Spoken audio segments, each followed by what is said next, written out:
একজন ক্রিকেটার একজন মন্ত্রীর বিরুদ্ধে ফেসবুকে পোস্ট করলো। এটাতে একটা মন্ত্রণালয়ের কি অনেক ক্ষতি হয়ে গেছে? পাকিস্তান ক্রীড়া মন্ত্রণালয়কে দেখলে এমনটাই মনে হবে। পাকিস্তানের ক্রিকেটার নাসিম শাহ তাদের ক্রীড়া মন্ত্রণালয়ের মন্ত্রীকে বোর্ড সভাপতির দ্বারা অতিরিক্ত তোষামোদি করতে দেখে ঠাট্টা করে ফেসবুকে লিখেছেন, তাকে কেন সবসময় রানীর মতো সংবর্ধনা জানাতে হবে? এরকমটা একজন পেশাদার ক্রিকেটার হিসেবে বলতে পারেন কি পারেন না? এরকম একটা মডেল করলে সেখানে বাক স্বাধীনতার কথা বিবেচনা করলে অবশ্যই বলা যায় একজন ক্রিকেটার তার মতামত অবশ্যই ব্যক্ত করতে পারেন, সেখানে সমস্যা কি আছে? কিন্তু নাসিম শাহকে এই পোস্ট করার কারণে 2 কোটি পাকিস্তানি রুপি নাকি জরিমানা করা হয়েছে। ব্যাপারটা একবার ভেবে দেখুন। ক্রিকেটার নাসিম কিন্তু এই পোস্টটি কিছুক্ষণ পরেই ডিলিট করে দেন, কিন্তু এর মধ্যে সামাজিক যোগাযোগ মাধ্যমে এটি ছড়িয়ে পড়েছিল।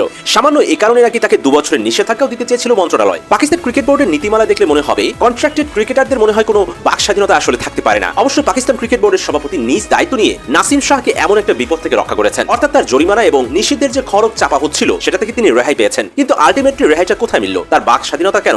পুরো ক্রিকেট বোর্ডের যারা যে মন্তব্য কখনো করতে পারতো সেটার মাটি চাপা দেওয়া হয়ে গেছে, তাই না? মোট কথা রাজনৈতিক প্রতিপত্তি এখানে একদম উলঙ্গ রূপ দেখিয়ে দিয়েছে। খেলোয়াড়দের সাথে এরকম ব্যবহার তারা মেনে নিচ্ছেন কারণ তারা কন্ট্রাক্টেড প্লেয়ার, তাদের খেলাধুলায় সমস্যা হবে। কিন্তু একবার ভেবে দেখুন, একটা দেশের ক্রীড়া মন্ত্রণালয় কতটা রুরু হলে একটা মাত্র সামান্য পোস্টের জন্য এত হিউজ জরিমানা করতে পারে। এটা আসলে সত্যি চরম লজ্জার ব্যাপার।